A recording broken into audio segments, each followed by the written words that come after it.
cirurgia bariátrica, fala um pouco sobre a obesidade e sobre a cirurgia bariátrica e metabólica, um tema muito atual devido à situação que a obesidade se encontra no nosso meio, tá? Quem precisar pode me interromper, eu estou escutando vocês, tá bom? Então a gente fala um pouco sobre a questão da obesidade e essa pandemia, né, de obesidade que é uma realidade no mundo todo, um aumento importante da incidência de obesidade, da prevalência no mundo todo, é um problema de saúde pública. 35% dos adultos americanos são obesos e 17% das crianças, uma incidência muito alta, e isso mostra que realmente uma pandemia, uma epidemia muito grave dessa doença tão complexa que é a obesidade. Então, na evolução do Homo sapiens, a gente vê, né, essa evolução dos nossos primatas até a gente chegar no Homo sapiens e essa tendência do padrão do ser humano ser esse Homo sapiens obeso. É uma doença multifatorial porque ela envolve o comportamento do indivíduo, a genética que ele carrega e o ambiente que ele frequenta. Então, multifatorial, e é uma doença que diminui a expectativa de vida. Não só diminui a expectativa de vida, mas traz consequências durante o período de vida também, que seria então essa morbidade da doença. Ela tem uma relação direta e muito importante com a civilização moderna, ou seja, associada ao sedentarismo, à abundância de calorias. Então você não precisa estar com fome para ter uma ingesta calórica volumosa. Junk food, fast food, que são refeições de grande volume, porções absurdas, extremamente palatáveis e que não dão saciedade devida. Então é comida que te traz mais fome ou comida que tira pouco a sua fome. Então o indivíduo alimenta muito mais do que ele deveria ou do que seria o padrão. E o que a gente vê, né, o padrão antigo do sanduíche batata frita e o padrão mais recente dos enormes sanduíches, das enormes porções de batata frita. Estresse e depressão são fatores também que influenciam diretamente e estão associados às práticas da nossa civilização moderna.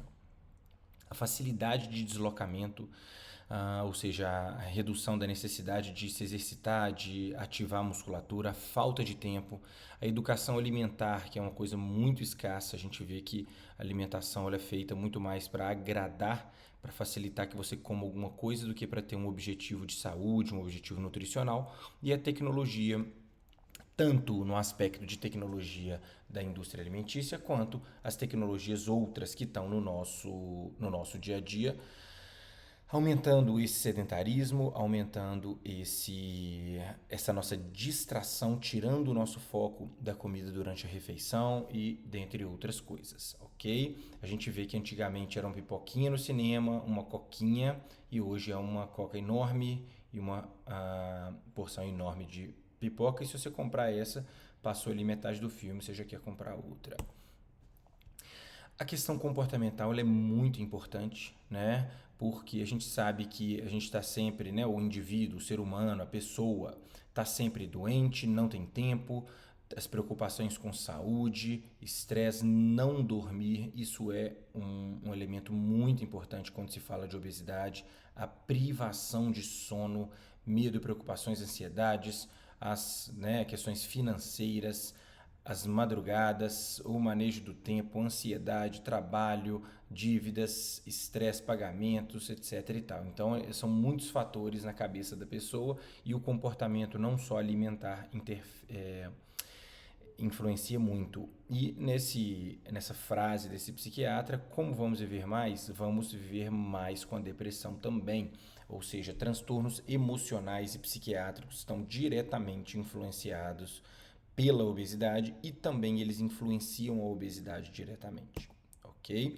A gente tem hoje no mundo que a obesidade já superou a desnutrição, ou seja, o excesso de alimentos para um grupo de indivíduos, para uma sociedade, para uma comunidade, ele é muito mais frequente, o excesso de calorias e a obesidade, muito mais frequente do que a privação de alimentos, a falta, a carência e a desnutrição.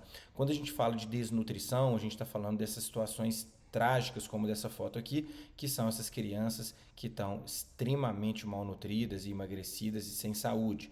Mas a gente não pode esquecer de que a obesidade também é um estado de subnutrição, ela não é uma supernutrição.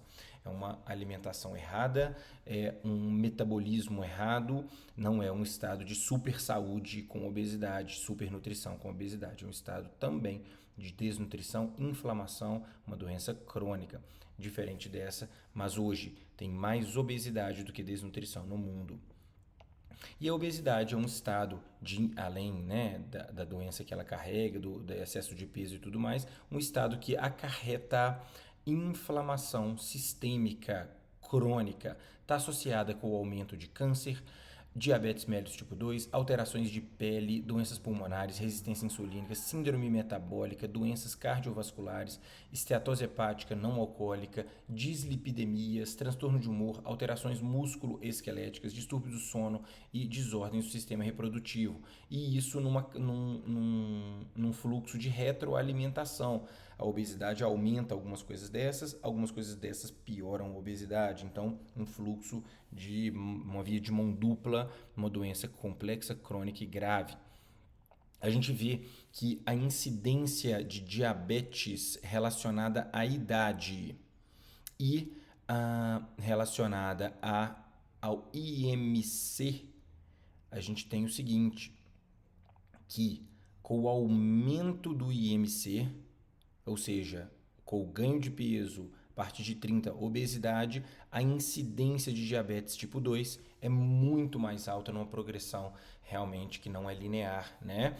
E a gente tem isso no homem e na mulher uma incidência ainda maior, ou seja, acima de 35 até 93% das mulheres têm risco muito aumentado para diabetes tipo 2. Então a gente está vendo que é uma doença que diretamente se relaciona com o metabolismo dos carboidratos no nosso corpo, ok? As comorbidades principais são câncer de mama, endométrio e cólon, anormalidades hormonais, SOP, infertilidade, dor lombar mecânica e aumento do risco cirúrgico, anestésico, vamos assim dizer.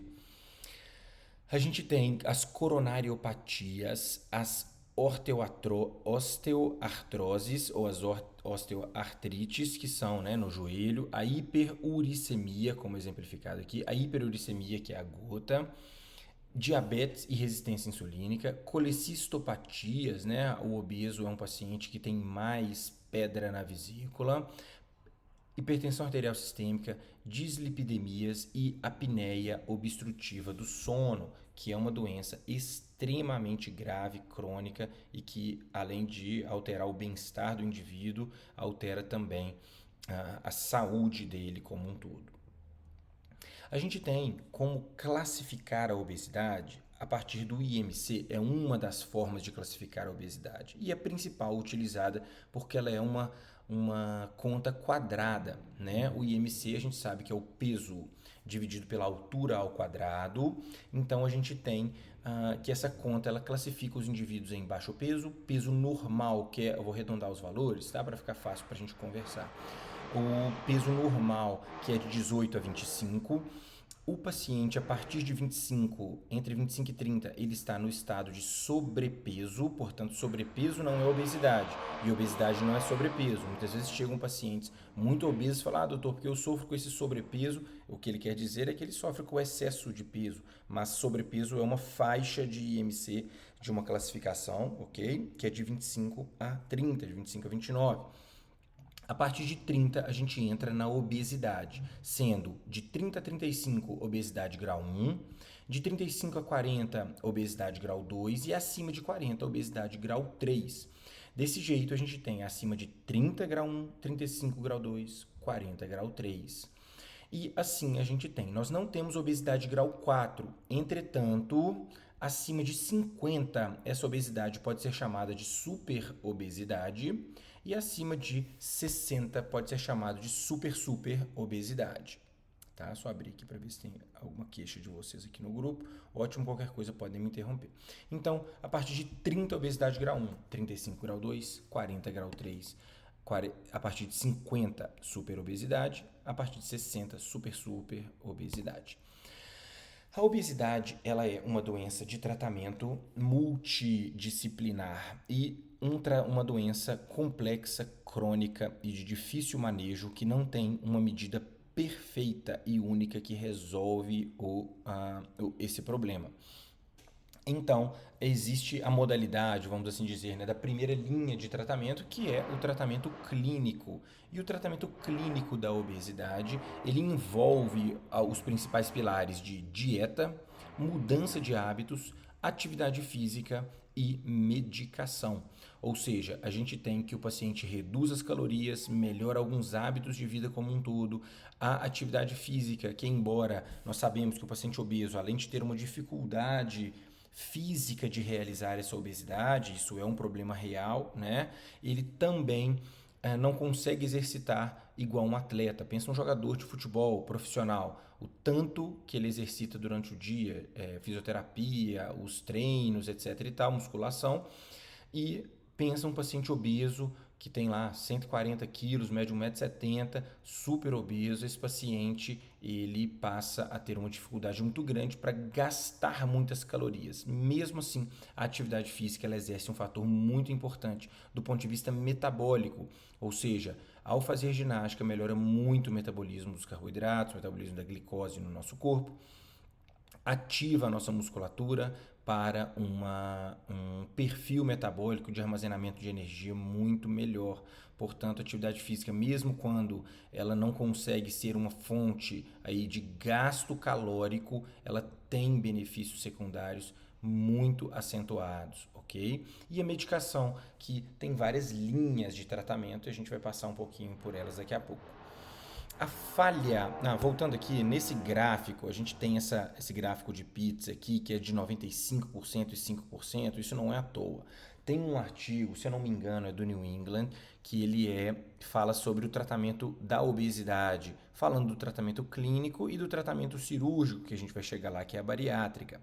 Então, quando ele fala sobre isso, ele usa os dados de um artigo falando que até 95% dos pacientes em tratamento clínico da obesidade têm um retorno do peso a médio e longo prazo. Portanto, o tratamento clínico só seria eficaz, só funcionaria para 5% dos pacientes, o que mostra que seria um tratamento extremamente limitado. Mas não é exatamente esse dado é uma coisa que a gente não deve desencorajar os nossos pacientes a fazer o tratamento por causa desse número, que é um número realmente muito pouco interessante, vamos assim dizer. Entretanto, mostra sim a complexidade da doença e a complexidade do tratamento enquanto sucesso. E esses números não incluíam os tratamentos mais modernos, com medicações mais modernas. Mesmo assim, seja 95,5 ou qualquer número, né, tão deslocado assim, tão desproporcional assim, a gente vê que o tratamento clínico tem muitas limitações. E a falha desse tratamento clínico, ela está muito relacionada com a não adesão ao tratamento, os efeitos colaterais de, inclusive, medicações, como, por exemplo, um medicamento que é o Orlistat, hoje pouquíssimo utilizado, mas ainda é liberado, né? Pouquíssimo utilizado, que é um remédio que ele dificulta ou impede a absorção de gorduras. Portanto, o paciente passa a ter tipo uma diarreia gordurosa, um escape de gordura pelo ânus, pelas fezes ali, quase que escorre óleo e gordura pelo ânus. Ali o paciente tem que andar de fralda. Então, efeitos colaterais das medicações, dentre outros, permanência dos maus hábitos, seja alimentares, seja de sedentarismo, seja de questão de qualidade do sono, seja de questão de bebida alcoólica, transtornos psiquiátricos, incluindo as compulsões, sedentarismo, o que é um gargalo aí também para o tratamento da obesidade, lembrando que a obesidade leva ao sedentarismo e o sedentarismo leva à obesidade, então seja um eixo de retroalimentação dos dois lados. Restrições físicas para atividades físicas e dentre outros, a não aceitação da doença como da obesidade como doença e o fato da doença não ser completamente compreendida. Eu falo de um caso simples no meu consultório, que era um paciente que ele tinha obesidade grau 3, a IMC acima de 40, com indicação de cirurgia bariátrica, e a esposa falava, não, ele é gordinho, ele é gordo, mas ele não é um doente, eu não concordo com cirurgia bariátrica para ele. Ela ia na consulta com o objetivo de entender melhor e chegar numa compreensão e numa concordância. Depois ele foi operado e está super satisfeito. Então, ou seja, tem essa não aceitação, seja do paciente quanto da família, que a obesidade é uma doença, e é uma doença, embora crônica, ela é grave, e é uma doença que a gente não compreende completamente os seus mecanismos e as suas variações, etc., de forma que a gente não consegue tratar de forma eficaz todos os pacientes. Muitos são tratados de forma eficaz e com ótimos resultados, embora ainda tenha uma parcela da população tratada que não responde bem. O tratamento cirúrgico da obesidade, ele tem alguns objetivos. Reduzir a câmara gástrica, ou seja, reduzir o tamanho do reservatório de alimentos, que é a finalidade de ser restritiva. Então, ou seja, a bariátrica tem essa finalidade restritiva. Além disso, também introduz alguns mecanismos de desabsorção. Então, além de ser restritiva, ela também é desabsortiva, que são os mecanismos aí da cirurgia bariátrica. Além disso, ela funciona diferente de outros métodos para o tratamento da obesidade, porque ela induz efeitos hormonais de forma muito significativa. E a gente vai passar por isso cai em prova, não só na prova de vocês, mas em provas que vocês farão ao longo aí da vida para residência, etc. E esses efeitos hormonais fazem com que ela seja realmente um tratamento muito mais eficaz do que alguns outros hoje disponíveis, ok? A gente tem alguns hormônios relacionados com a obesidade. A grelina é um hormônio orexígeno, o que significa que é um hormônio que aumenta o apetite. Ele é produzido no fundo gástrico. Fundo gástrico, a gente pode passar daqui a pouco, que é aquela orelha do estômago ali, né? Então, ele é produzido no fundo gástrico, no duodeno e no jejum. A grelina tem uma resposta super estimulada em obesos emagrecidos com dieta ou em cirurgias que mantêm o estômago no trânsito alimentar. Portanto, o paciente faz todo esforço, está fazendo dieta e consegue emagrecer, o organismo daquela pessoa considera que aquele estado de emagrecimento é um estado antifisiológico, pela privação de calorias e de nutrientes. Portanto, o organismo faz com que a grelina aumente e o apetite aumente como consequência. É um hormônio orexígeno que traz apetite. A grelina, ela tem uma resposta inibida em pacientes obesos emagrecidos com bypass gástrico em Y de Roux, que é essa sigla, ok? Então, a grelina, que é um hormônio que traz apetite, ela é diminuída em pacientes que fizeram o bypass e também que fizeram o sleeve. E, por isso, tem uma relação com o possível sucesso do pós-operatório. Portanto, a grelina baixa do apetite e sucesso no tratamento da obesidade. A grelina é um dos hormônios. O peptídeo PYY, ele é um hormônio anorexígeno, portanto, ele reduz o apetite do paciente e ele é produzido em porções distais do delgado e também do cólon. Dessa forma, a secreção desse peptídeo YY, ele é secretado no momento pós-prandial e proporcional à ingesta calórica. Então você come e enche a barriga de comida no final de semana, aí na hora que passa um tempo você está super saciado e com seu apetite totalmente suprimido. Um dos motivos é que após a refeição e quando o alimento alcança o íleo e o cólon, ou seja, tem esse peristaltismo e as coisas vão progredindo ali no seu trato digestivo, o paciente tem a elevação do PYY, que é um hormônio que reduz o apetite. Dessa forma, o PYY ele é reduzido nos obesos, ou seja, a doença, a obesidade suprime esse hormônio que tira o apetite. Então fala, poxa, aquele cara é obeso, ele come demais, ele é insaciável, ele come, come, come, e só de olhar para ele eu já fico sem fome, já perco o apetite, e ele tá lá com o apetite exagerado, porque a obesidade é uma doença que faz isso com ele, ok? Por um dos motivos, a supressão desse PYY nos obesos, que a ausência desse hormônio anorexígeno aumenta o apetite do obeso, uma doença crônica e progressiva.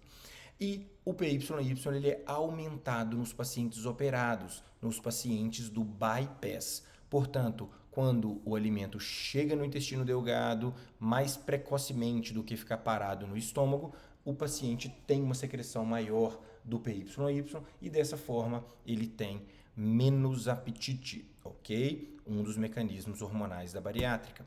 O GLP-1, que é um hormônio que está muito em foco, né? Então, desse jeito, a gente tem que saber, porque ele está na moda, pelo seguinte motivo. Vou perguntar para vocês. Algum de vocês, se puder abrir o microfone para me responder, por favor, tá? Algum de vocês sabe o que é esse hormônio GLP-1?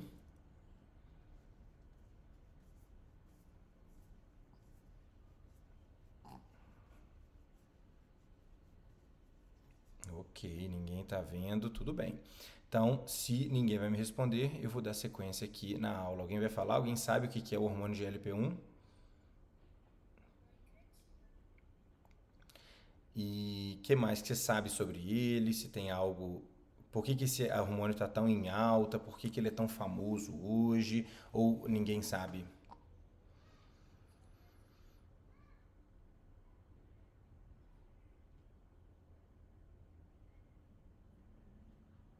Exatamente por isso, né? Então a indústria ela faz cópias, entre aspas, né? Análogos, ou seja, remédios que são parecidos com o hormônio GLP-1. E o GLP-1 ele é um, um hormônio anorexígeno. Então ele tira o apetite quando ele está presente e ele é produzido em porções distais do trato gastrointestinal.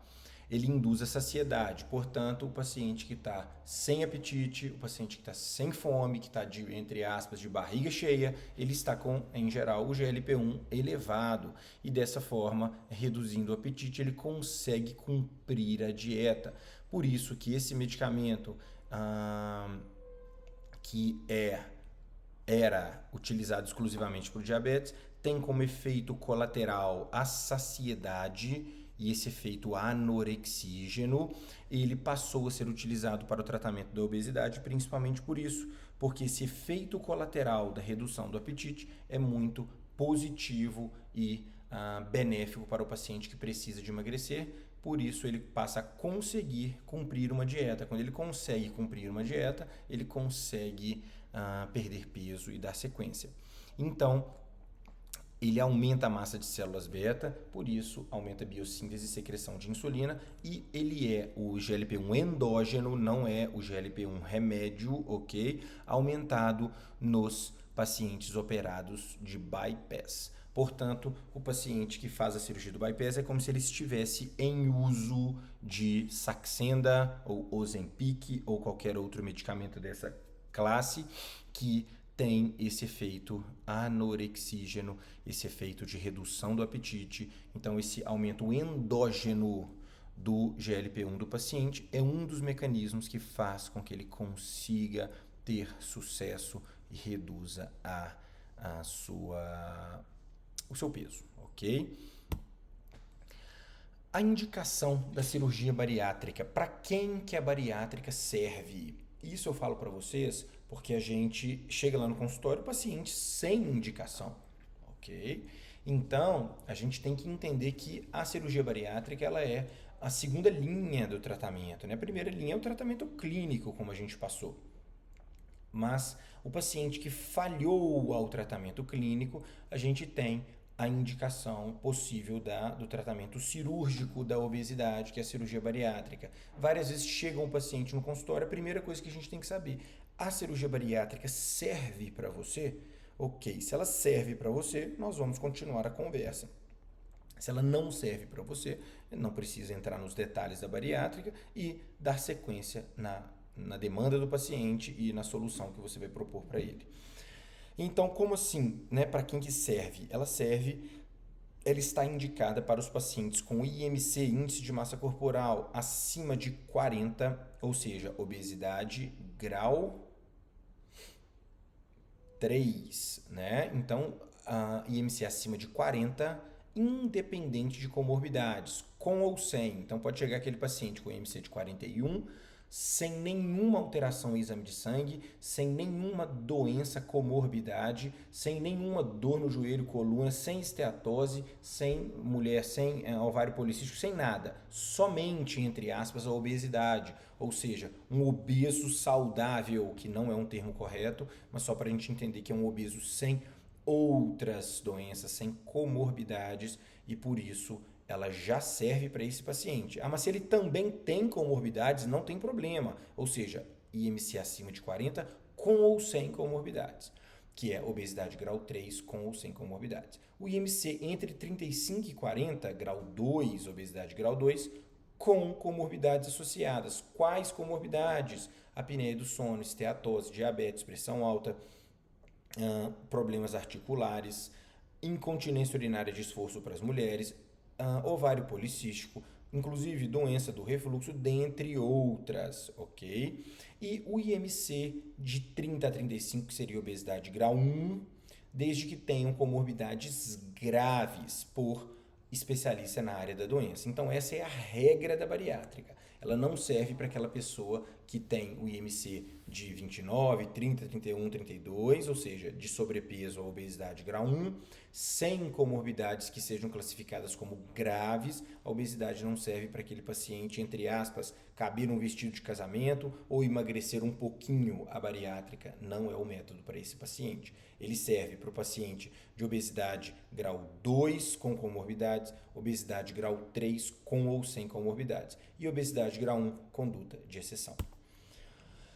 E ela é permitida para pacientes entre 16 e 65 anos, atenção para esse detalhe, que pode ser operada acima de 65 anos, sim, desde que seja individualizada essa conduta, que o paciente tenha performance, que ela venha ter benefício para isso, conduta individualizada, conduta de exceção após 65. E antes de 16, também conduta de exceção, precisa ser bem individualizada com equipe multidisciplinar. Via de regra, entre 16 e 65 anos é onde a gente faz a cirurgia bariátrica. Ela não deve ser realizada para pacientes que tenham uma limitação intelectual muito significativa, também podendo ser como exceção aquele paciente que tem uma rede de apoio muito importante, aquele paciente que tem um cuidado de saúde e um suporte muito presente para que isso não seja um problema para ele. Não é bom para os pacientes que não têm um suporte familiar adequado. Os transtornos psiquiátricos muito frequentes, como a gente passou lá atrás, a obesidade causa e os transtornos psiquiátricos causam obesidade, ou seja, uma via de mão dupla. Eles não são contraindicações absolutas, mas os transtornos psiquiátricos devem estar controlados, porque quando não controlados, eles devem ser uma prioridade de controle e depois sequência na cirurgia. O paciente alcoolista ou usuário de drogas ilícitas também não deve ser o paciente encaminhado para a cirurgia antes de um devido controle e liberação dos profissionais associados, ok? Quando a gente fala de cirurgia metabólica, né, é um termo que ele é hoje considerado quase que um sinônimo da cirurgia bariátrica, devido ao acentuado efeito metabólico que a cirurgia bariátrica traz. Como a gente passou algumas das coisas ali atrás, dos efeitos hormonais relacionados à obesidade, e muitas outras coisas metabólicas acontecem.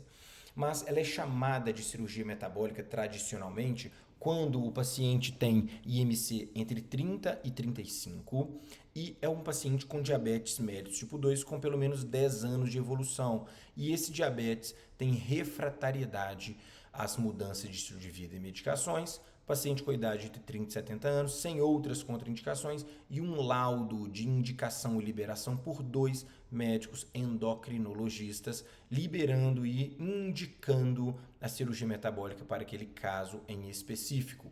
Ou seja, fugindo da regra da cirurgia bariátrica tradicional, que é acima de 35 ou acima de 40, como a gente passou ali atrás, a metabólica pode estar indicada para o paciente abaixo de 35, ou seja, obesidade grau 1, com diabetes refratário, diabetes grave e liberado e indicado por 2 endocrinologistas, ok? Qualquer coisa podem me interromper, que a gente vai dando sequência. As técnicas cirúrgicas bariátricas aprovadas no Brasil são essas 4 que nós temos aqui na tela, que são o bypass gástrico em Y de Roux, que é a bariátrica mais tradicional, a gastrectomia vertical, também chamada de sleeve, que o sleeve significa manga, né? Igual manga de camisa, long sleeve. Então o sleeve é aquela gastrectomia vertical tubular em manga, que vira aquele tubinho de estômago. A banda gástrica ajustável, que a gente vai passar por ela, e o duodenal switch, ok? A gente vai passar por elas daqui a pouco. Antes de fazer a cirurgia, é muito importante que o paciente faça alguns exames. Hoje, o recomendado é que seja feita uma endoscopia digestiva alta. Para quê? Para estudar aquele estômago do paciente, ver se ele tem alguma doença. Afinal de contas, algumas das cirurgias, como o bypass, ela opera o estômago e ela mantém um estômago excluído, portanto, sem possibilidade de estudo endoscópico rotineiro no futuro. Então, você filma o estômago daquele paciente, estuda, faz biópsia, testa pro H. pylori, etc e tal. Então, endoscopia digestiva alta no pré-operatório, ultrassom de abdômen para rastreio abdominal mesmo, para estudar e mensurar, né, uma possível esteatose, problemas na vesícula, dentre outros, raio-x de tórax, eletrocardiograma, a polissonografia. Hoje, a polissonografia, com o objetivo, né, de detectar, diagnosticar e quantificar a apneia obstrutiva do sono, ela não é feita de rotina, como esse asterisco nos sugere. Entretanto, ela fica restrita para aqueles pacientes que apresentam queixas de sono muito importantes, ou seja, muitos roncos e qualidade do sono, etc e tal, ou pacientes que precisam comprovar uma comorbidade, como o paciente que está com IMC entre 35 e 40, obesidade grau 2, e precisa comprovar a apneia obstrutiva do sono para indicar a cirurgia, ok? E também, né, para aquele paciente que chega com a queixa, para quantificar e ver no futuro a melhora e indicar o tratamento para aquela doença do sono do paciente. A espirometria já foi muito realizada no passado para mostrar essa função respiratória e função pulmonar do paciente. Ela era muito mais importante na época da bariátrica aberta, com muito mais consequências respiratórias para o paciente. Hoje que a cirurgia ela é, via de regra, realizada por vídeo, os pacientes não fazem espirometria de rotina. Fica para aqueles pacientes pneumopatas prévios e no momento do pré-operatório isso é feito. E o duplex scan de membros inferiores, a bariátrica já esteve muito associada a TVP e TEP, ou seja, tromboembolismo venoso, e por isso o duplex era realizado antes da cirurgia de rotina. Entretanto, a cirurgia bariátrica hoje feita por vídeo é uma cirurgia rápida, os pacientes usam meias compressivas, profilaxia com as enoxaparinas ou as heparinas, vamos assim dizer, e também a deambulação precoce, cirurgia mais rápida, etc., melhorou muito esse desfecho e o duplex não é mais um exame de rotina, mas fica aí como nessa lista para vocês. Além disso, né, como eu falei, ultrassom mostrando aqui a pedra na vesícula. E é isso. É muito importante que haja uma avaliação por equipe multidisciplinar. É uma doença complexa, é uma doença crônica, uma doença que não é fácil. E desse jeito, é muito importante uma avaliação por equipe multidisciplinar. Eu gosto sempre de falar com o paciente da bariátrica o seguinte: se o paciente não quer operar, vamos supor, o paciente operou comigo de vesícula, volta no consultório, aí eu abordo com ele: poxa, sua obesidade está muito acentuada, você deve tratar a sua obesidade, nós temos a bariátrica como uma ferramenta para isso, que você pode pensar e considerar, posso te explicar alguns detalhes e tudo mais, né? O paciente fala: não, eu nunca vou operar, estou criando uma situação hipotética, que ele não quer operar de obesidade nunca. Eu sempre recomendo, então, que ele vá consultar com endocrinologista, psicólogo e nutri. Para quê? Uma dieta adequada, um controle emocional e um ajuste, entre aspas, tá? Mental, para que ele consiga dar sequência nesse tratamento clínico da obesidade, e o endocrinologista, que é o médico que vai avaliar os hormônios, vai participar ativamente dessa questão da obesidade. Endócrino, psicólogo e nutri para aquele paciente, como eu falei agora há pouco, que não deseja fazer a cirurgia bariátrica. E para o paciente que vai fazer a cirurgia bariátrica, que veio buscando a cirurgia bariátrica, a gente indica os mesmos: endócrino, psicólogo e nutri, porque precisa estar avaliado, conduzido e liberado pelo endócrino, avaliado, conduzido e liberado pelo psicólogo e também avaliado, conduzido e liberado pelo nutricionista, que vai ajustar a dieta no pré, ajustar a dieta do pós-recente ali, né, do pós-imediato da transição da dieta, e também acompanhar e manter uma dieta adequada para esse paciente a longo prazo. Além disso, o paciente que vai operar, falei desses três, passa no cardiologista para uma avaliação clínica, cardiológica e do risco cirúrgico. O pneumologista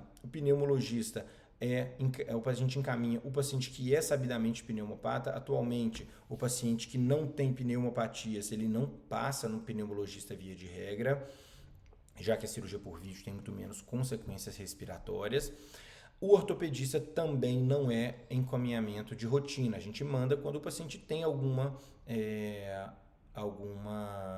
artropatia, vamos assim dizer, que precisa ser avaliada e laudada e orientada pelo ortopedista. Além disso, o paciente no pré-operatório passa aqui, né, endócrino, psicólogo e nutri, o cardiologista, avaliação clínica cardiológica e do risco cirúrgico, e avaliação pré-anestésica, ok? E a gente vai então para a cirurgia com esse paciente. E como é a sequência dessa cirurgia para esse paciente, né?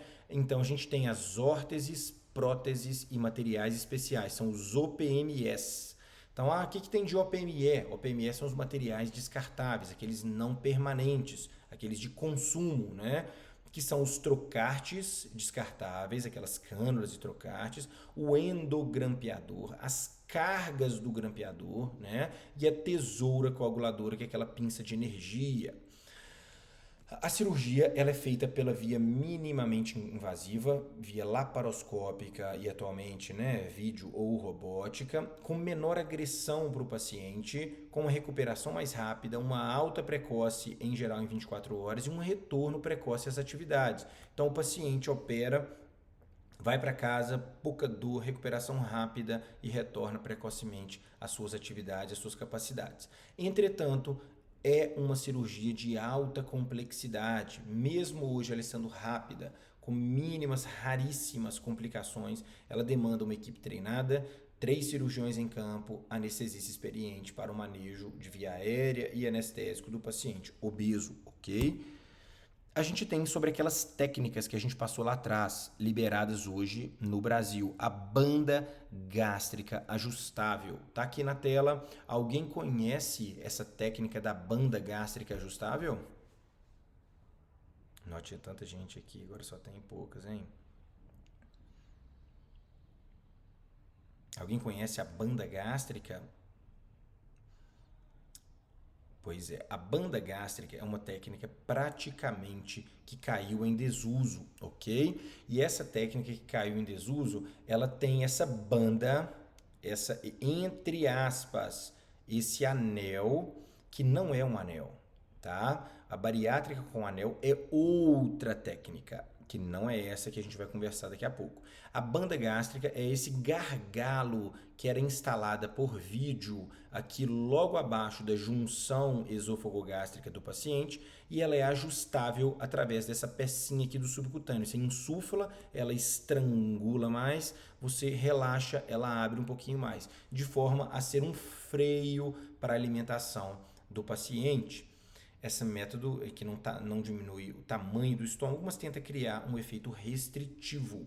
A banda funciona mal porque não tem efeitos metabólicos, não muda, né, o caminho das coisas e muitas complicações locais que a gente vai ver daqui a pouco. A banda ela migra para dentro da luz do estômago, então ela cria uma erosão e ela entra para dentro do estômago ali e são complicações, ela dá muito mais problema do que solução. É uma técnica que caiu em completo desuso e assim abandonada. Hoje tiram-se bandas antigas, as últimas que ainda restam nos pacientes, mas não é mais uma técnica utilizada de rotina. A gente tem o balão gástrico, que não é uma cirurgia bariátrica. O balão gástrico ele tem o objetivo de instalar literalmente um balão dentro do estômago do paciente para que faça um efeito de aumento de volume naquela região. Então ele ocupa o espaço ali do estômago, tenta criar uma saciedade ou uma dificuldade de alimentação do paciente e à medida que ele tem saciedade e dificuldade de alimentar, ele come menos e emagrece. Mas a gente sabe que o balão ele não é um método muito eficaz. Embora um método autorizado e tudo mais, ele não é um método muito eficaz.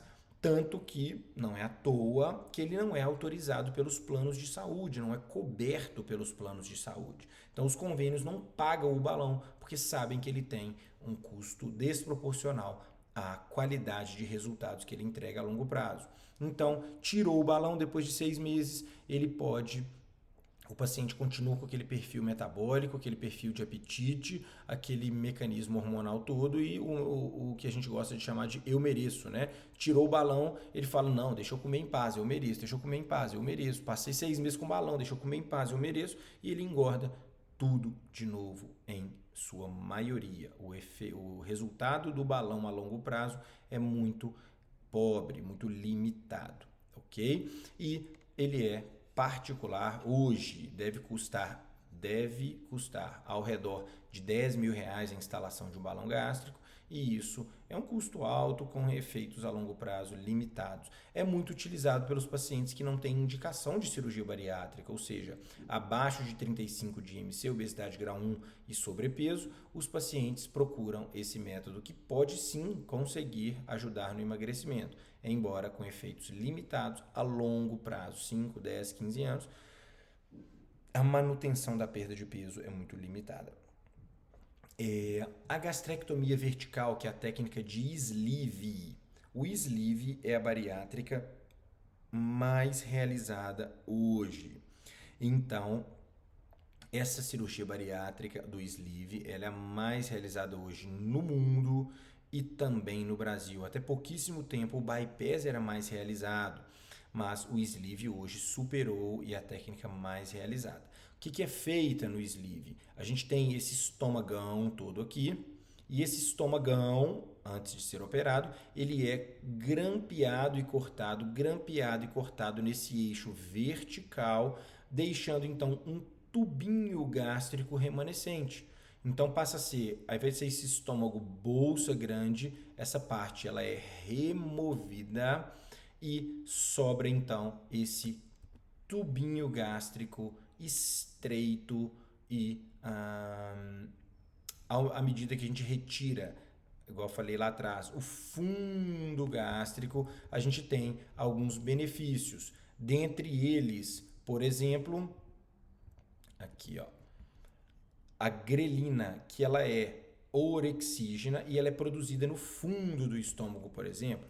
Dessa forma, a gente tem que, ao fazer a cirurgia do sleeve, ao retirar esse excesso, entre aspas, de fundo gástrico, a gente tem um dos hormônios do apetite reduzidos e isso é um dos mecanismos hormonais que o sleeve oferece.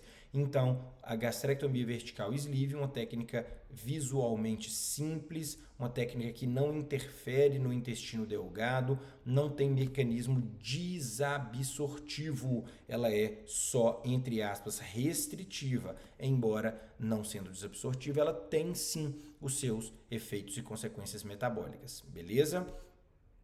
E desse jeito nós vamos. Daqui a pouco, se a reunião for acabar, eu mando outro link para vocês, tá bom? E desse jeito a gente tem a técnica do sleeve, que não é desabsortiva, mas ela é restritiva e tem esse efeito que a gente conversou.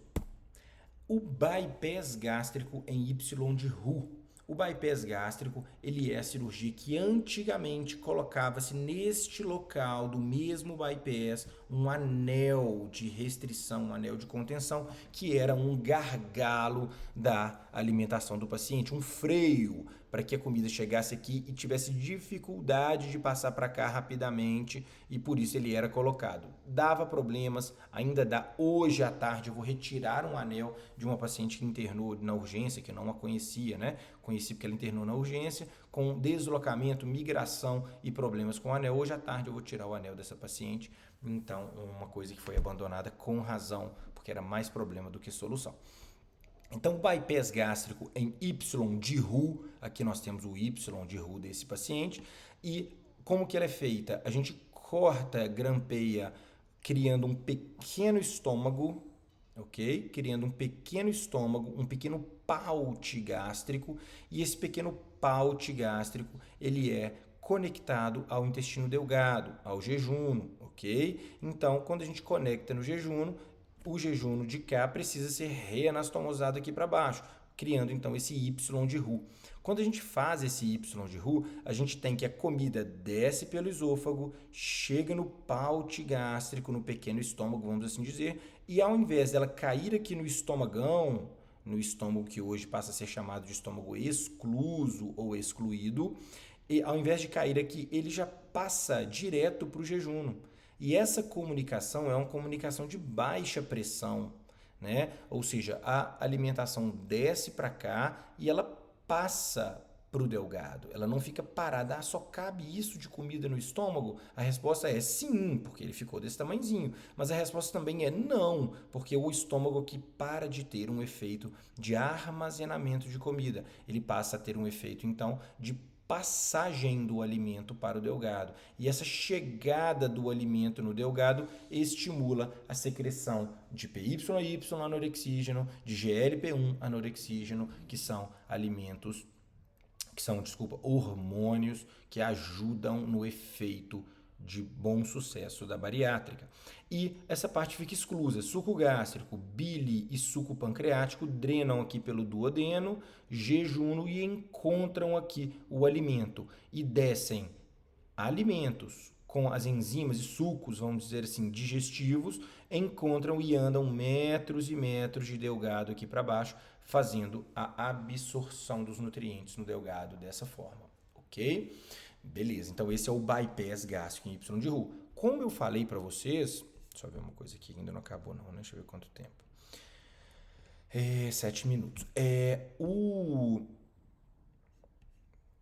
O bypass, ele tem essa anastomose gastrojejunal, e essa anastomose gastrojejunal é interessante porque a comida chega no pequeno estômago e passa para o delgado com baixa pressão, ok? E na hora que ela passa aqui em baixa pressão, é um ambiente de progressão fácil do alimento. E isso não acentua o retorno, o refluxo gastroesofágico. Então, o bypass ele é muito bom para o paciente que tem refluxo. Ele tem um grande potencial de melhorar o refluxo gastroesofágico e tratar daquele paciente. Enquanto isso, quando eu volto na técnica do sleeve, o sleeve, a gente para de ter um estômago amplo de baixa pressão e passa a ter um estômago estreito, um tubo estreito, que ele é de alta pressão. Por quê? Porque ele tem um gargalo aqui embaixo, que é o piloro. Então ele tem essa válvula de saída, um tubo estreito. Então é uma cirurgia considerada refluxogênica. Como assim? Ela causa refluxo gastroesofágico em alguns pacientes, mesmo aqueles pacientes que já estão emagrecidos e já estão felizes com o efeito bariátrico do sleeve, muitos deles têm refluxo gastroesofágico refratário, podendo ter inclusive Barrett e até câncer de esôfago. Ou seja, a consequência do sleeve, esse enjoo, essa dificuldade alimentar, ela não é um ponto forte, ela é um defeito. Entretanto, o fato do alimento chegar aqui no pequeno estômago, passar para o jejum sem cair aqui no estômago e passar por essa digestão química inicial e passar pelo duodeno, ou seja, não tem o trecho do estômago e do duodeno e do jejum proximal são excluídos, ele tem esse mecanismo desabsortivo. Aqui não passa comida, então não absorve nada. Aqui não tem bile nem suco pancreático, absorve muito menos. Aqui juntam as duas coisas onde começa a absorção. Então, nesse trecho e nesse trecho, a absorção ela é muito limitada e dessa forma tem o efeito desabsortivo que é muito benéfico enquanto bariátrica, mas a consequência da desabsorção ela tem mais efeitos, consequências nutricionais e o paciente precisa vigiar mais a nutrição, tá? Deixa eu ver quanto tempo que falta aqui. 4 minutos. Ok, eu acho que a gente podia encerrar aqui agora. Eu vou mandar outro link para vocês que a gente continua sem preocupar com esses minutos, tá bom? Vou mandar já.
Então vamos lá, eu vou compartilhar a tela cheia pra gente continuar, ok?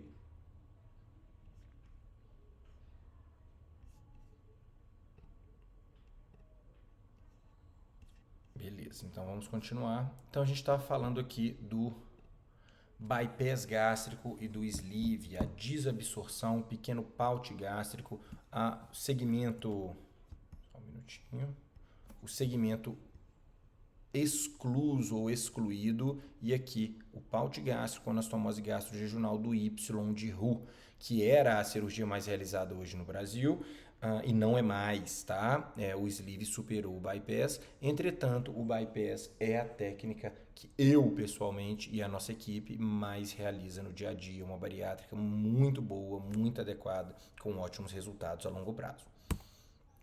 Aqui nós temos, deixa eu ver se tem alguma demanda de vocês, não tem não, né? Beleza. Aqui nós temos como que o bypass e a bariátrica como um todo ela é realizada, tá?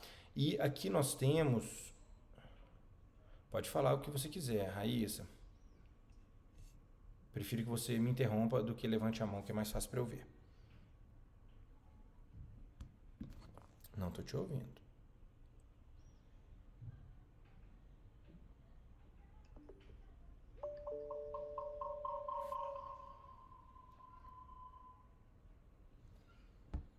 Raíssa, quer falar alguma coisa? Não tá todo mundo autorizado, não? Eu acho que tá. Eu acho que tá, porque eu não sei, porque o que eu fiz aqui, ó?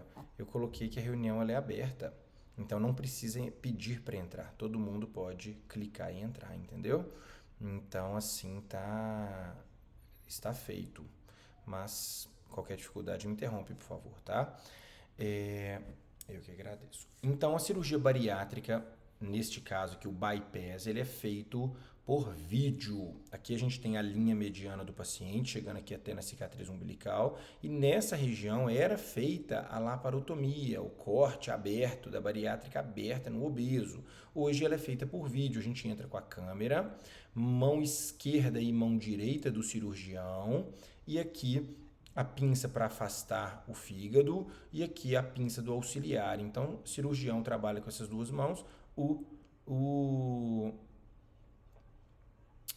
a câmera, a pinça que é de auxiliar e também de afastar o fígado e a pinça do auxiliar para ajudar na cirurgia. Então, com o endogrampeador, a gente faz essa secção transversal aqui no estômago, voltando aqui no formato da cirurgia, que é essa primeira secção aqui, e depois essa vertical. Então, corta e corta. Quando eu falo corta e corta, é com o endogrampeador, né? Corta grampeando. Então, corta horizontal e depois vertical, criando então esse pequeno paute gástrico que é moldado dessa forma. A partir desse momento, a gente faz a anastomose gastrojejunal, que é essa comunicação aqui, ó. A gastrojejunal, ela é feita também com o endogrampeador. Cria essa anastomose gastrojejunal grampeada e a gente vem e fecha essa anastomose com pontos. Fecha esse furinho do grampeador com pontos. Então a gente tem a anastomose gastrojejunal grampeada da cirurgia bariátrica. E depois a gente tem a anastomose,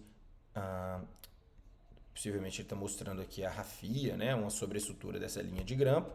Aqui a gente tem o jejuno da alça comum, aqui a alça biliopancreática e é feita uma anastomose jejuno-jejunal e depois seccionada formando o Y de Roux. A gente fecha as brechas do meso, que as brechas do meso são sítios de hérnias internas no futuro, então a gente fecha as brechas do meso para que diminua ou não tenha hérnias internas no futuro. E dessa forma termina o bypass. A gente não tira nada do paciente. Repara que se você for analisar esse desenho aqui, esse é só um reposicionamento das estruturas e essa secção, né, e também aqui, mas nada é retirado do paciente no bypass gástrico em Y de Roux. Beleza? Aqui nós temos então a outra técnica que é o duodenal switch. O duodenal switch, ele é uma técnica praticamente abandonada no Brasil. Ela fica restrita para super obesos, quilos mortais, cirurgias tradicionalmente muito realizada lá na Índia, para pacientes muito obesos. E o duodenal switch é uma cirurgia interessante que ela é combinada. O sleeve é só restritivo, o bypass ele é desabsortivo, também um pouco restritivo porque ele, né, diminui aquela câmara gástrica, mas o duodenal switch como que ele é? Ele tira essa grande curvatura do estômago, parecido bem com o sleeve, e ao invés do trânsito alimentar se processar pelo duodeno, isso é seccionado e uma alça ileal é conectada ao piloro, vamos assim dizer. Portanto, passa a ter uma troca do duodeno, que é o duodenal switch. E essa troca do duodeno, a comida chega no estômago, ao invés dela cair aqui para o duodeno, ela cai já no ilho. Então, reduz a câmara gástrica, tem esses efeitos hormonais metabólicos e essa desabsorção acentuada. Então, a gente tem estômago e ilho.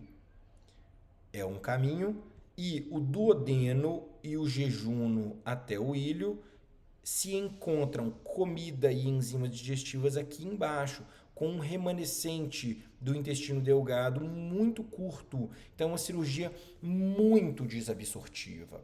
E essa cirurgia cursa com muita desnutrição. Não é uma cirurgia padrão para o paciente obeso. É uma cirurgia que tem muitas complicações nutricionais, osteoporose, desnutrição grave. não é uma cirurgia, entre aspas, boa. E por isso ela caiu em desuso, fica restrita para casos bem excepcionais mesmo, que não é o padrão. Alguma dúvida sobre o duodenal switch? Pode falar.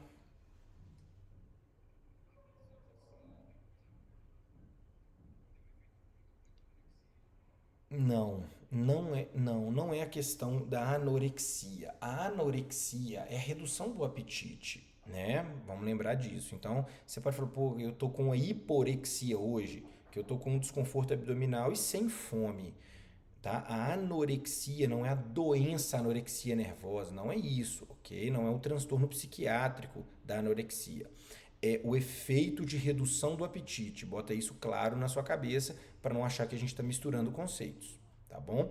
Então, quando a gente faz uma cirurgia bariátrica, seja qual técnica for, um dos efeitos que ela causa na pessoa é a redução de apetite. Então, o paciente chega no consultório e fala: eu não tenho a mesma fome de antes.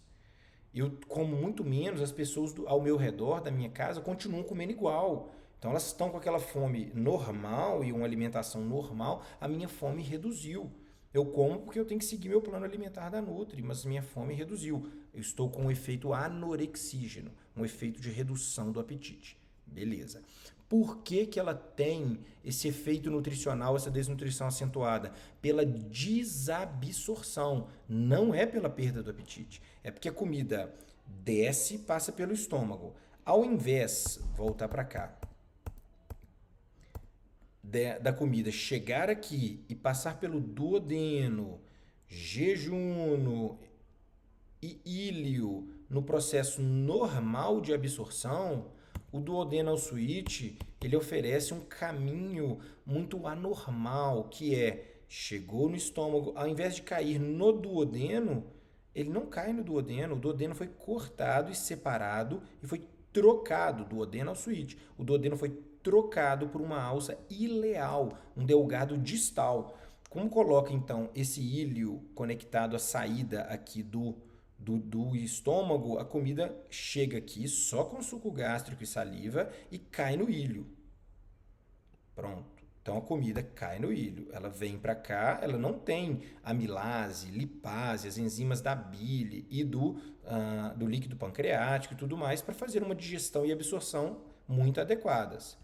Mas a bile e o suco pancreático vêm por aqui e encontram o alimento, vamos assim dizer, somente lá embaixo, sobrando muito pouco delgado para o conjunto sucos digestivos e alimento se processar e ter uma absorção adequada, é muito curto o segmento intestinal. Vamos voltar no bypass. São só desenhos esquemáticos, tá? O alimento desce no bypass, chega no jejum e desce até aqui, para aqui na linha vermelha, onde está o meu cursor. Aqui vem suco gástrico, bile e secreção pancreática sem comida e encontra o alimento aqui. E esses dois caminhos de comida com os sucos digestivos descem por metros e metros de intestino delgado por aqui, onde tem essa absorção por um segmento longo de intestino, normalmente mais de 2,5 metros, só para você saber, tá? Então, a gente tem aqui um segmento ileal muito curto, pouca absorção. A nossa nutrição e absorção acontece principalmente no delgado, né? Como você tem pouco delgado com as enzimas digestivas, absorção limitada, absorção deficiente e consequências nutricionais acentuadas, entendeu? Redução de apetite só por redução de apetite não costuma ser capaz de desnutrir um indivíduo, tá bom? A gente tem as interposições ileais, a cirurgia ileal, as cirurgias ileais atualmente, que não são cirurgias autorizadas no Brasil, né? Elas não são validadas para uso no Brasil. Então a gente tem uma gastrectomia vertical com transposição ileal, que você faz uma interposição de alças do ilho e também faz uma anastomose com esse estômago lateral aqui nesse estômago, ou seja, cirurgias que não são validadas para uso na prática clínica, somente em uso de Protocolos de pesquisa. Me conta uma coisa, tem alguém aqui que está no ou passou no Hospital São Francisco? Se tiver, fala para mim, por favor. Não, né? Beleza, porque lá no Hospital São Francisco, lá tem bariátrica pelo SUS, tá? Então, alguém de vocês aqui que está na aula viu cirurgia bariátrica no internato?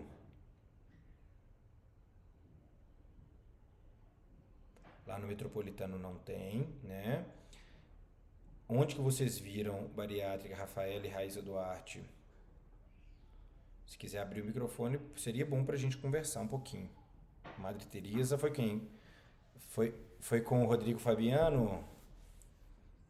Você não lembra não, né? Tudo bem.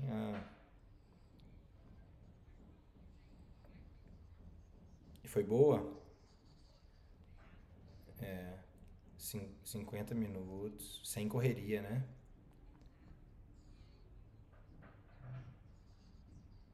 Ótimo. É isso mesmo. Ah, beleza. Tem problema não.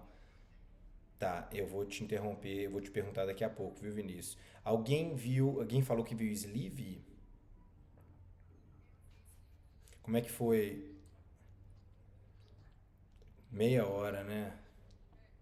E faz o sleeve, tira o estômago ali por um dos furinhos, né? E foi tudo bem. É, não, essa cirurgia ela depende do grampeador, não tem jeito de fazer sem, entendeu? Ela não é feita de outra forma.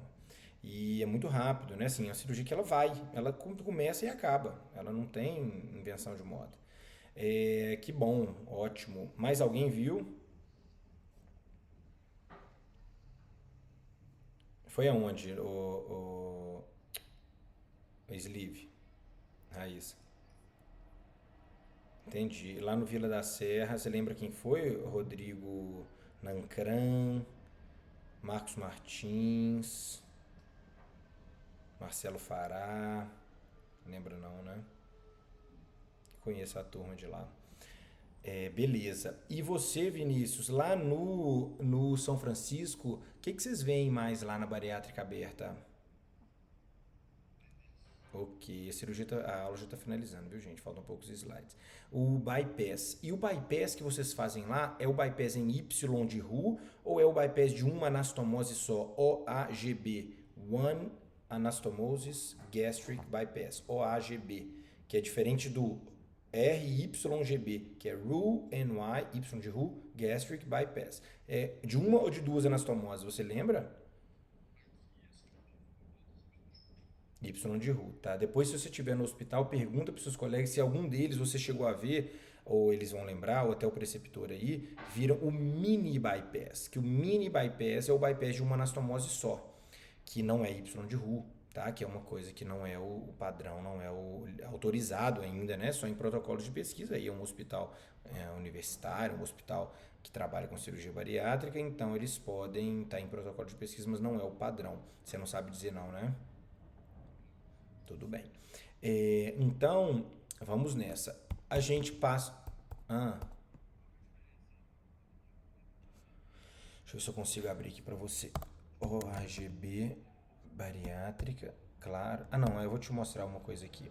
RYGB. Ok. Então, só para ilustrar o que você já sabe, nessa imagem a gente tem um bypass gástrico em Y de Ru. O alimento chega no pequeno estômago, desce por uma alça jejunal e encontra nesse formato de Y a, o caminho. A bile e o suco pancreático não vêm aqui para o estômago, ok? Eles encontram o jejum lá embaixo, então não tem refluxo biliar, não tem isso. Essa parte aqui fica clara, não fica? Beleza, só para vocês saberem, você pode falar que eu estou vendo vocês aqui no meu telefone, tá? Eu estou me vendo e vendo vocês. Aí, o OAGB, que é o One Anastomosis Gastric Bypass. Eu vou tentar ilustrar isso aqui para vocês aqui pelo Google, que é isso aqui, ó. Essa aqui tem até as duas técnicas para a gente entender. Ótimo, essa aqui ficou bonita. Aqui nós temos, então, o OAGB, que é o seguinte, por que ele também é chamado de bypass gástrico? Pois a comida chega nesse pique, vamos chamar de pequeno, né, estômago, e não passa pelo, ele pula, ele desvia, ele bypassa o estômago grande, entendeu? Mas ele é o bypass de uma anastomose só. Como assim? A comida chega aqui e cai nessa alça jejunal. Qual alça jejunal que é essa? É a continuação aqui do duodeno, é o jejuno. Então o jejuno sobe e faz essa anastomose aqui, essa anastomose, vamos falar assim, término lateral, né? Então, ou seja, a bile e o suco pancreático passam pela anastomose do OAGB. Entendeu aqui? E isso te lembra alguma outra cirurgia ou não? Alguém sabe dizer? Diego, Júlia, Leonardo, Lucas, Pedro. B2, eu não vi, não escutei, mas é exatamente o que seria B2 aqui, ó, Billroth 2. Escrevi errado, mas aqui vai, ó. Billroth 2. O que é a B2? A diferença é que a B2 ela é uma gastrectomia, tem uma ectomia. Nesse caso aqui não tira nada, né? Na bariátrica, no OAGB, aqui, ó, não tira nada, concorda? Só grampeia, desvia e anastomosa. Você sai de mão vazia, sem peça pro anátomo, tá bom? No B2, que é isso aqui, a gente tem que foi retirado o antro e aqui o duodeno e o jejum sobem e faz essa anastomose B2. Então aqui é o Billroth, ou B2, que tem essa alça que sobe no estômago e desce. A comida chega no estômago e desce para cá, muito semelhante ao que é feito no OAGB. E o B2, ele é considerado uma cirurgia inadequada para o uso rotineiro, porque esse refluxo alcalino biliar para o estômago, o que ele oferece? Alterações químicas e metabólicas nesse local, com aumento de câncer de boca anastomótica, entendeu? Então, úlceras e cânceres de boca anastomótica estão associadas ao refluxo alcalino nessa região. Por isso que o B2, ele o Y de rua é preferido ao B2 nessas reconstruções gástricas. É um dos motivos. E eles estão, então, agora voltando com o B2 para a bariátrica, e isso é uma coisa que tem sido muito questionada, mas tem sido realizada em alguns países do mundo e é motivo de protocolo de pesquisa aqui no Brasil ainda, né? É realizado em centros universitários para publicação e análise desses resultados, mas não está liberada para a prática clínica, embora tem cirurgião dentro de Belo Horizonte que opera OAGB nos pacientes de consultório, pelo convênio, tudo normal, o que não é considerado uma boa prática, tá bom? Podemos dar sequência? Vamos lá. Então, a cirurgia tem esse efeito metabólico muito importante, né? No caso, um deles muito importante e relevante é a reversão do diabetes mellitus tipo 2 por supressão da grelina, diminuição então do apetite, não é isso? A exclusão do duodenojejunal, ao excluir parte o duodeno e parte do jejuno, a gente tem então uma desabsorção e esse efeito metabólico desabsortivo tem a ver com a redução do diabetes. O estímulo hormonal do GLP-1, que é um hormônio incretínico, né, como a gente falou lá, que é utilizado até cópias dele para o tratamento do diabetes, o aumento endógeno também tem esse efeito. A perda ponderal sustentada, né, uma perda ponderal satisfatória, tem tudo a ver com a resistência insulínica e a diminuição da gordura visceral também. Então, ou seja, a cirurgia entra com várias frentes aí contra o diabetes e a alteração da nossa metabolismo de carboidratos. E no pós-operatório, como que é feito? Eu perguntei isso para o pessoal na turma passada e pergunto para vocês aqui agora. Como o paciente operou de cirurgia bariátrica hoje, o que nós vamos oferecer para ele de dieta? Dieta oral suspensa, líquida, pastosa, branda. Como é que nós fazemos hoje com esse paciente? Me respondam, por favor. Pode responder errado também. Você oferece dieta líquida para esse paciente. Por que você não dá uma dieta? Quem que falou? Foi Vinícius? Não. Quem que foi? Por que você não quer oferecer uma dieta um pouquinho mais consistente para ele? Alguém pensa diferente? Na última turma, a primeira pessoal colocou dieta livre na hora que eu falei isso lá na sala. Falando dieta livre. Eu falei, boa. Pode falar, quem abriu e Raíssa? Dieta líquida, né?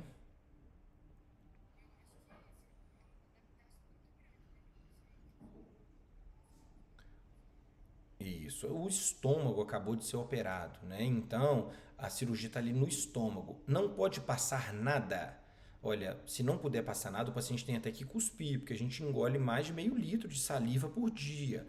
Então, quem não engole, baba. Se você não está babando, você está engolindo. Então, meio litro de saliva por dia ou mais, né, que é o normal de todas as pessoas, vai passar pela cirurgia.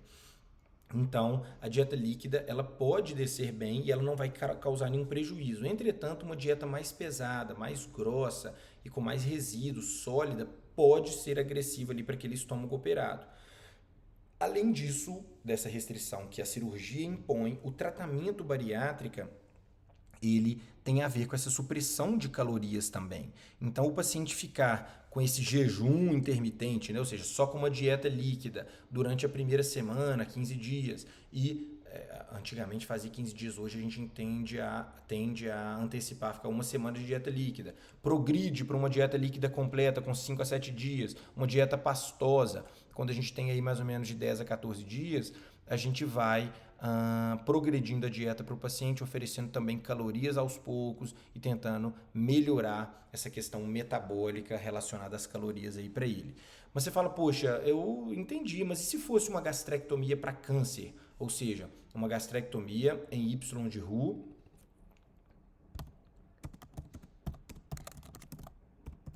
a mesma cirurgia que o paciente fez, uma gastrectomia em Y de Roux, mas para câncer, ok? Esse paciente fez uma gastrectomia, ele tem aqui uma anastomose esôfago-jejunal. Essa anastomose ela é crítica, ela pode fistulizar mais do que do estômago. E se fosse uma gastrojejunal, um remanescente gástrico pequenininho aqui, em geral, na primeira semana, você começa com líquidos precoce, com 3 a 5 dias você já está oferecendo alguma coisa pastosa para esse paciente da gastrectomia parcial, porque pode passar dieta pastosa por ali. Na bariátrica é mais restrito, entretanto, pode passar dieta pastosa por ali que funciona bem para esse paciente. Então, tem a questão bariátrica e tem a questão da cirurgia gástrica. As duas coisas a gente vai progredindo aos poucos, começa com dieta líquida. Então, a gente tem a profilaxia de TVP, profilaxia mecânica e medicamentosa, compressão pneumática, o uso de meia compressiva, deambulação, mobilização precoce e o uso das heparinas, né? No caso, a gente usa muito a enoxaparina. O controle da dor. Menos dor, o paciente anda mais, respira melhor, consegue se mobilizar. Isso tudo é muito bom. A cirurgia minimamente invasiva já ajuda muito isso. Fisioterapia motora e respiratória ajudam muito para reduzir a telectasia, para trabalhar esse pulmão que foi, né? Ficou comprimido pela cirurgia por vídeo e fica restrito por causa da dor abdominal e desconforto. Antibiótico profilático, como que é feito hoje nos maiores centros, nas principais equipes. Faz na indução anestésica e não repete no quarto. Então faz só uma dose de antibiótico. Tem equipes, a gente já viu, que mantém o antibiótico profilático nas primeiras 24 horas. Não é a rotina, não é o padrão. E o uso do IBP. Então, a gente faz o uso do IBP para o paciente, sim, por se tratar de uma cirurgia gástrica num paciente obeso. Então, a gente faz o uso do IBP enquanto internado e mantém comprimido nos primeiros 30 dias. Esse é o padrão. As complicações e óbitos na cirurgia bariátrica. Ela tem, embora seja uma cirurgia complexa, baixa morbimortalidade, mas quando complica, as complicações são graves. Dessa forma, o objetivo, né, da medicina atual é oferecer uma cirurgia bariátrica com muita segurança, rapidez, qualidade, para que tenha mínimas complicações. E hoje a cirurgia é muito segura e muito rara complicação. Nesse estudo que foi colocado na aula para gente, a mortalidade de 1,2%, e isso é um resultado muito satisfatório. As complicações podem ser infecção, sangramento, fístula, que é o vazamento de uma anastomose, abscesso intraabdominal, TVP e TEP e estenose das anastomoses. Nesse slide, a gente tem que podem ter até, assim, os sangramentos podem acontecer nessa linha de grampeamento e sangrar para dentro do estômago, sangrar dessa anastomose, inclusive para dentro ou para fora, sangrar dessa anastomose aqui para dentro. Então, sangramentos podem ocorrer aqui, embora são infrequentes. A cirurgia por vídeo é muito segura e esses eventos são muito raros. Então, a gente tem que, onde que acontecem mais as fístulas, por exemplo, né? Principalmente na gastrojejunostomia, que é a anastomose lá de cima, embora hoje isso é muito raro, particularmente eu nunca tive uma fístula, já vi fístulas acontecerem, embora é muito raro isso acontecer. As anastomoses hoje são muito seguras, tanto pela técnica do cirurgião, quanto pela segurança que os equipamentos, os grampeadores oferecem pra gente, ok? E o que é a síndrome de dumping? O dumping, ele é uma consequência que pode acontecer em algumas cirurgias do estômago pela chegada rápida do alimento no delgado quando tem alto teor de carboidratos, açúcares ali, né? Principalmente açúcares, pode ser gorduras também, mas principalmente alto teor de açúcares naquela alimentação, dá um pico de hiperglicemia e uma hipoglicemia reflexa. Então o paciente entra nesse processo de como que seria essa hiperglicemia e essa hipoglicemia reflexa, que seria então como se fosse uma montanha russa, que dá também alterações vasomotoras, que podem ser taquicardia, palpitações, sudorese, tontura, sensação de fraqueza, um mal-estar muito acentuado, dor abdominal, náuseas, vômitos podem acontecer, e esse processo desse mal-estar pode terminar com uma urgência, uma defecação, uma diarreia explosiva, entre aspas, uma defecação, uma descarga, e ela está associada então a esse gatilho que é a ingestão dos carboidratos. Então, muitos pacientes falam, doutor, estou tendo dumping direto. Toda vez que eu como sobremesa, eu tenho dumping. Falou, olha, é até uma boa coisa, porque a bariátrica está freando e tentando impedir que um comportamento de aumento de consumo calórico e de carboidratos seja a sua rotina, ok? É uma consequência, embora nós não desejamos ela tem controle e a maioria das vezes é ajuste de dieta, ok? As hérnias internas. Quando você faz uma cirurgia que você tem essa alteração, principalmente do intestino delgado, você cria brechas, entendeu? Você cria brechas. É como se você pensasse no seguinte sentido aqui, se vocês conseguirem olhar aqui na câmera, imagine que você pegou um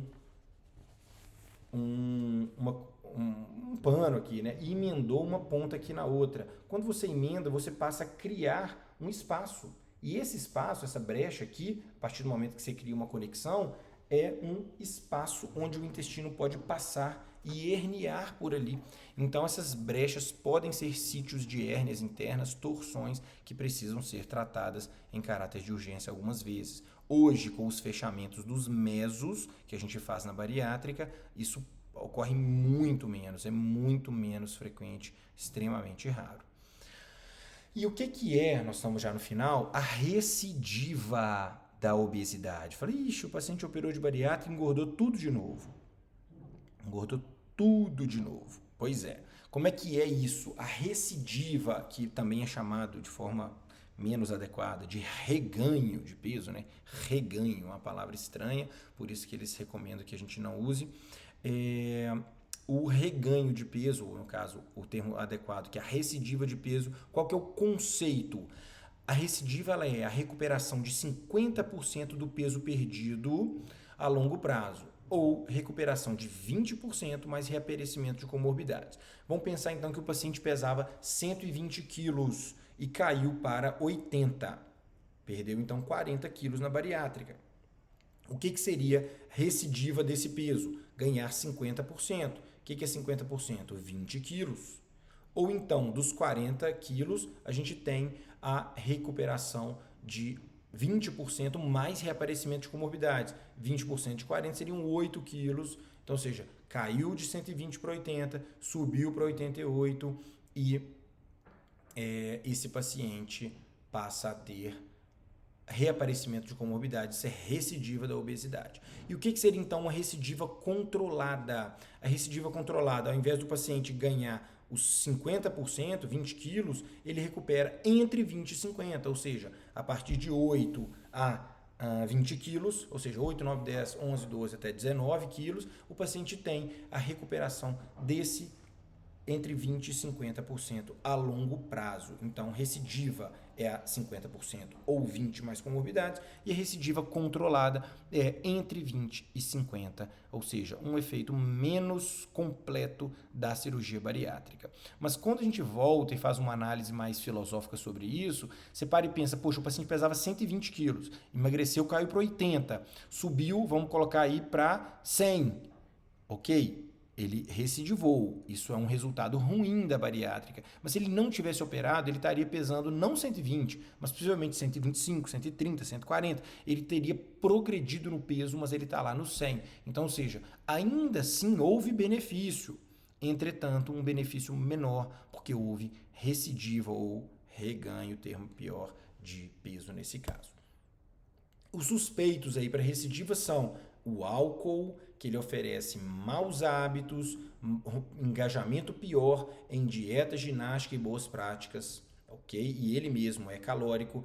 O açúcar, o hábito alimentar de beliscar, uma alimentação inadequada, transtornos psiquiátricos, depressão e ansiedade que dificultam o engajamento do paciente naquele tratamento bariátrico, e o sedentarismo que ele é muito cruel aí para o paciente que emagreceu. O paciente precisa colocar a ginástica como um remédio para o resto da sua vida e é, entre aspas, obrigatório.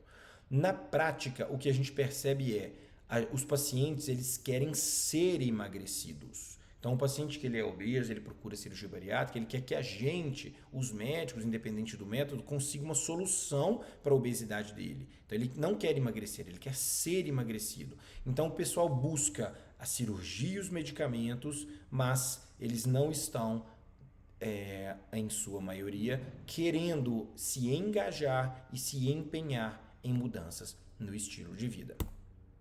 Combinado? Então é isso. Estamos aí, a aula de bariátrica. Vocês têm alguma pergunta, alguma coisa para a gente terminar a nossa conversa?